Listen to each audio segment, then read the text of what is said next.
أهلا بكم متابعين الأبطال. تشاهدون اليوم الطفل المرعب الذي يمشي داخل النيران إلى المدرسة المهجورة بإندونيسيا، وحتى الغابة المسكونة والتي كاد أن يقتل بها المستكشف، والكثير من المقاطع المرعبة. تصحبكم ولاء محمد فقط مع العالم الخفي. أحد الأشخاص وأثناء الليل اشتم رائحة حريق تأتي من منزل جاره، وحينما خرج إلى حديقة المنزل ليرى، رأى شعلة نار تندلع أمام باب منزل جاره. بدأ ينادي على جيرانه لينبههم بتلك الحريق، ولكن لم يكن جيرانه متواجدين بمنزلهم، فانتظر قدوم رجال الإطفاء، فقام بإدخال يده عبر سياج المنزل وصور الحريق دون أن يعرف أنه سيلتقط ما هو مرعب حقاً.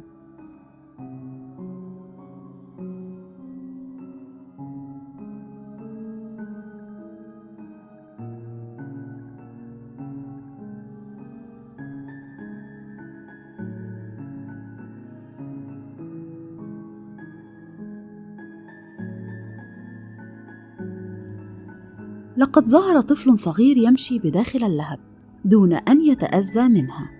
الغريب أن أصحاب المنزل غير متواجدين، فمن أين أتى ذلك الطفل؟ وكيف له أن يسير بداخل النيران دون أن يتأثر؟ شاركوني بآرائكم. أحد محققي الخوارق بالمكسيك قام باستكشاف مشرحة مهجورة، وبمجرد فتح بوابة تلك المشرحة بدأت الأحداث المرعبة تتوالى.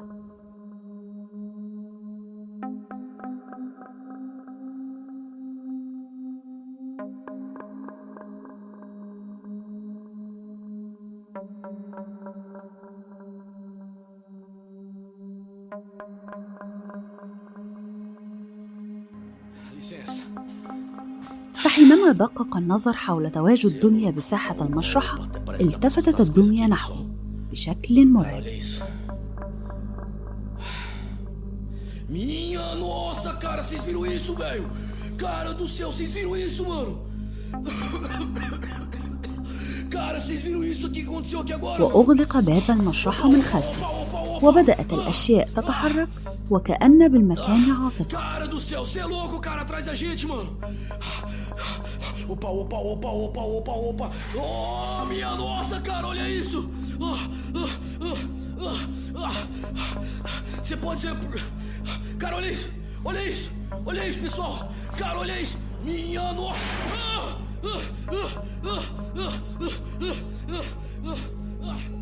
وحينما هدأت الأمور، اقترب المحقق من الدمية ليتفحصها، فرأى رأسها مليئة بالدبابيس، مما أثار شكوكه بأن المكان تم استخدامه في السحر الأسود والطقوس الشيطانية.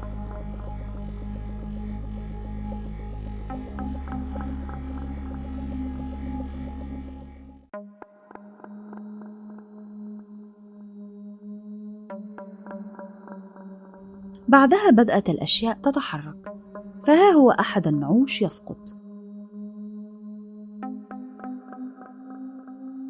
بل أن أحد النعوش تطاير نحوه، فهرب مسرعاً من المكان.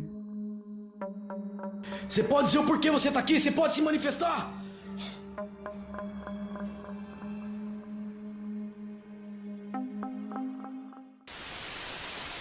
أحد الأشخاص ترك باب سيارته مفتوحاً، وقام بالنزول ليقوم بعمل سريع ومن ثم يعود لها سريعاً، ولكن التقطت كاميرا المراقبة شيئاً غامضاً. فبعدما ابتعد عن سيارته قليلاً، أغلق باب السيارة بقوة، وكأن أحدهم قام بركوبها. وحينما تحرك صاحب السيارة لمكان آخر بالقرب منها، أطلت رأس صغيرة من نافذة باب السيارة، وكأن من قام بركوبها طفل صغير. بعدها فتح الباب وحده مرة أخرى. يا له من شيء عجيب.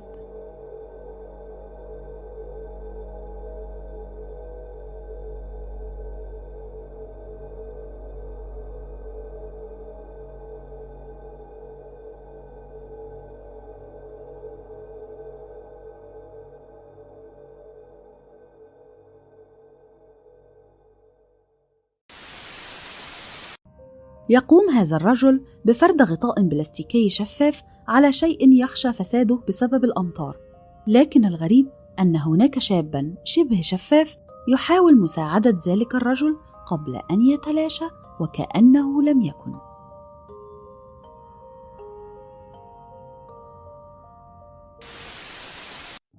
التقطت كاميرا مراقبة بإحدى الشركات شيئاً عجيباً.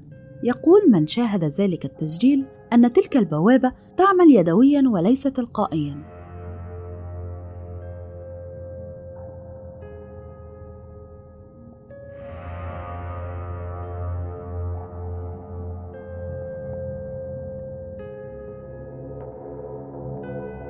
حتى أن حارس البوابة تعجب من فتحها وحدها، ولكن لم يخطر بباله أنه ربما يكون من كائنات لا نراها، فاضطر لأن يذهب ليقوم بغلق البوابة مرة أخرى.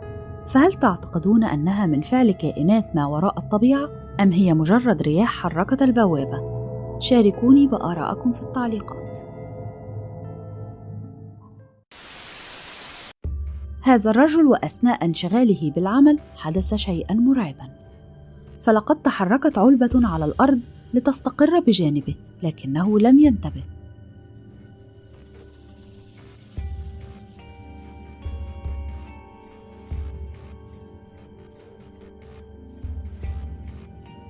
فتحرك الكرسي الذي بالخلف ليصطدم بكل العلب ويسقطها أرضاً. الرجل لم يبدي أي اهتمام، فقام بإبعاد الكرسي وترتيب العلب مكانها.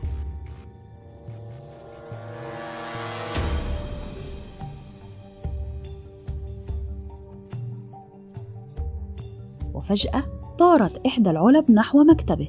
حينها فزع الرجل وغادر المكان.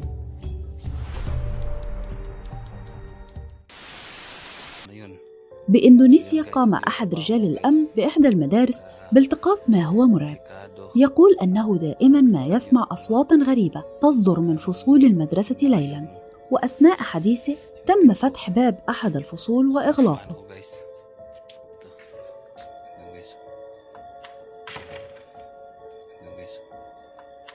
فاتجه نحو ذلك الفصل ليصوره، فشاهد الكراسي بداخل الصف تتحرك وتصدر صوتاً عالياً.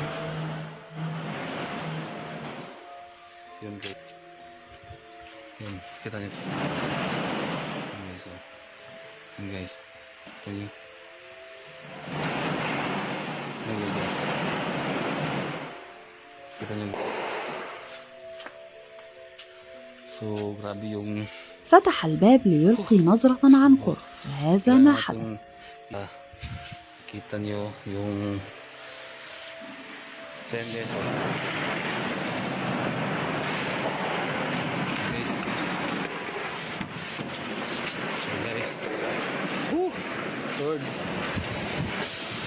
فلقد بدأت الكراسي جميعها تقترب من الباب بشكل مرعب. حينها أغلق الرجل الكاميرا.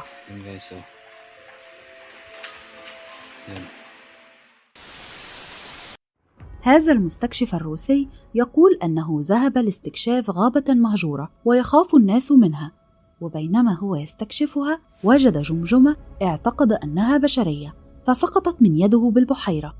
ظل يبحث عنها ولكن للأسف لم يجدها، ولكن حدث معه شيئاً مرعباً. فأثناء بحثه عن الجمجمة ظهر خلفه بالمياه رأساً لكائن مرعب، ثم هبط لأسفل النهر وقام بجذب المستكشف للأسفل وكاد أن يغرقه.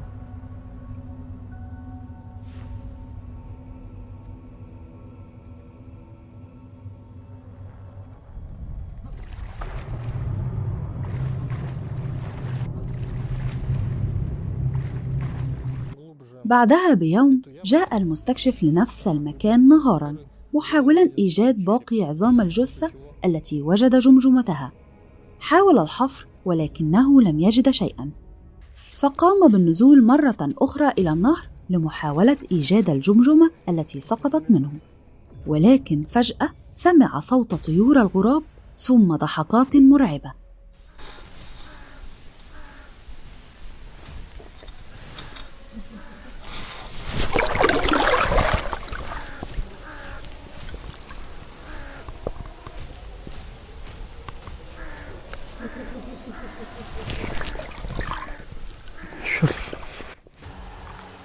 فقرر الخروج من النهر والمكوث في المكان حتى الليل ليقوم بطقوس التواصل مع روح صاحب الجمجمة أو الروح التي تتواجد بالمكان. وقد كان قام ببناء خيمة وأحضر لوحة الويجا وقام بعمل استحضار للروح المتواجدة بالمكان، وبدأ بطرح الأسئلة: هل يوجد أحد هنا؟ أرواح هذا المكان، هل يمكنك أن تجيبيني؟ لم يتلقى إجابات، ولكن حدث معه ما تقشعر له الأبدان.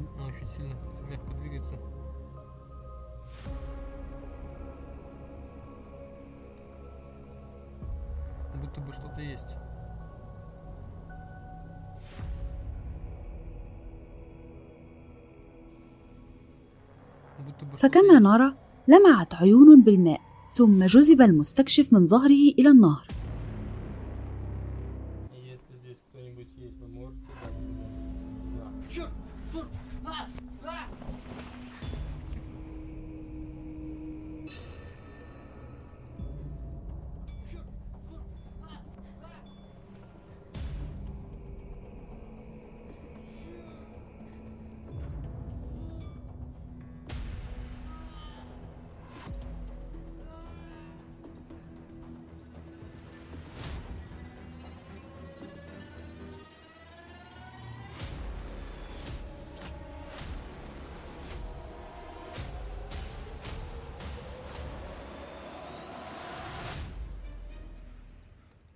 بعدها استيقظ المستكشف ليجد نفسه بمكان مهجور بالغابة، ولحسن حظه كان معه بعض الأدوات البسيطة في جيبه وكاميرا صغيرة بها ضوء على صدره. قام بتشغيل ضوء الكاميرا وأفرغ حذائه من المياه ليتمكن من السير.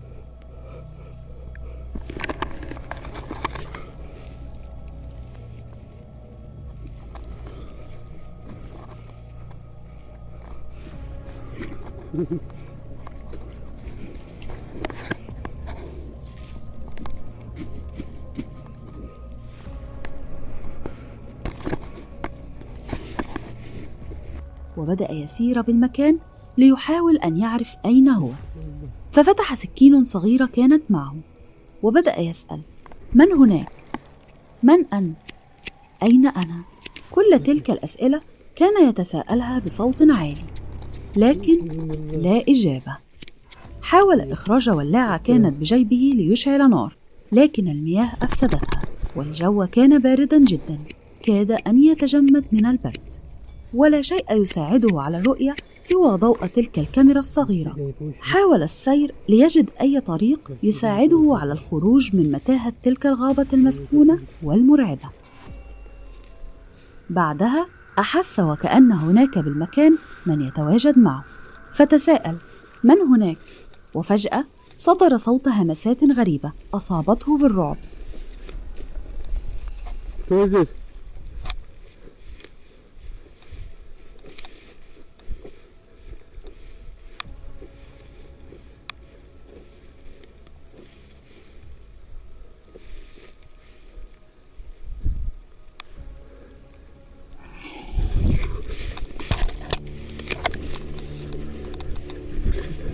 وظل يركض بالغابة هربا من ذلك الصوت حتى سقط وسقطت منه السكين.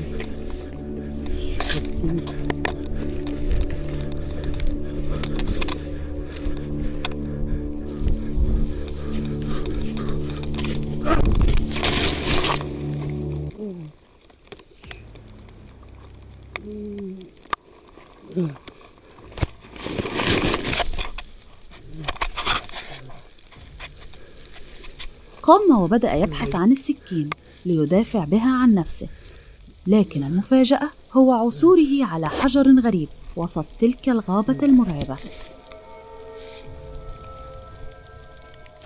كان مغطى بورق الأشجار والثلوج، وحينما أزاح الثلوج وأوراق الأشجار وجد طلاسم ورموز وأرقام غائرة على ذلك الحجر الغريب.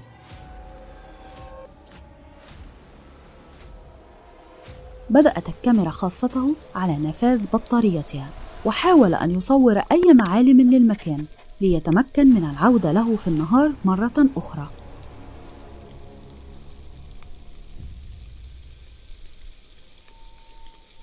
Ветер усилился. وحاول إيجاد طريق للعودة، فلمح من بعيد ضوءاً يعتقد أنه للطريق الخارجي، وتمكن من الخروج. Возможно, это дорога.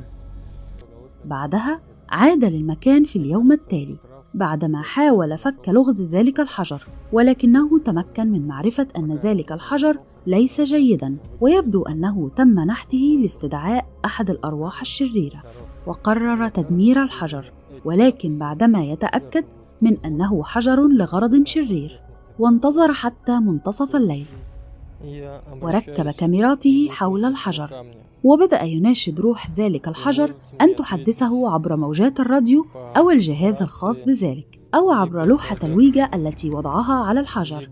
ولكن ما حدث بعد ذلك كان غامضاً، فلقد تحركت القطعة الصغيرة على لوحة الويجا حركات سريعة وعشوائية، لم يفهم المستكشف منها شيئاً، ثم سمع صوتاً يأتي من أمامه.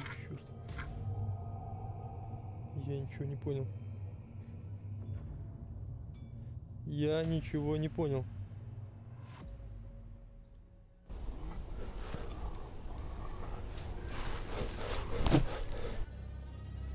أمسك كشافاً ليرى من يكون. بعدها سمع صوتاً يقول: احفر لي.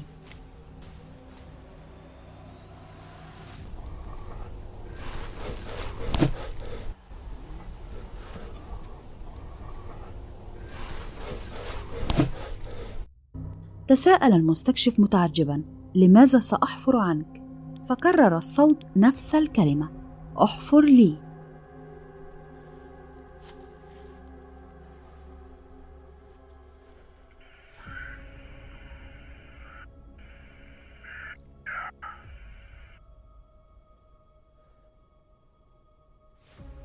Выкопай меня. Зачем?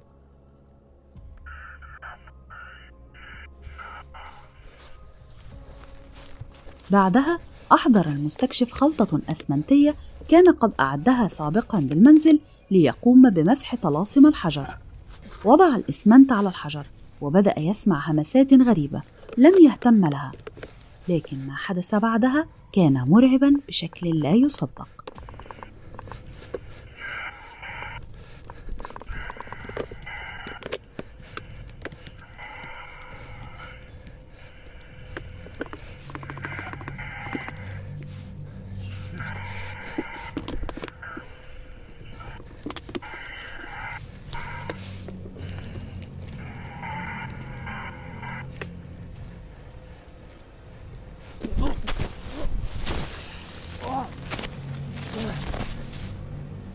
فلقد هاجمه جسماً ضبابياً غامضاً أسقطه أرضاً بعنف. نهض المستكشف وأكمل تشويه طلاسم الحجر رغم انطفاء الضوء واشتعاله بشكل غريب.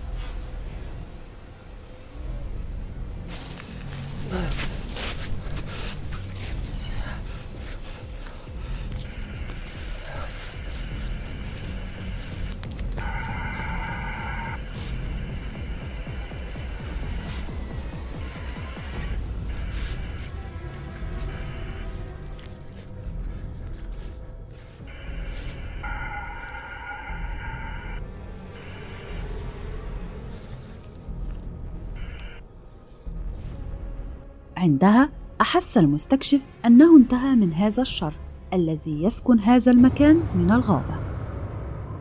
وفي النهاية أتمنى أن تنال المقاطع إعجابكم. في أمان الله.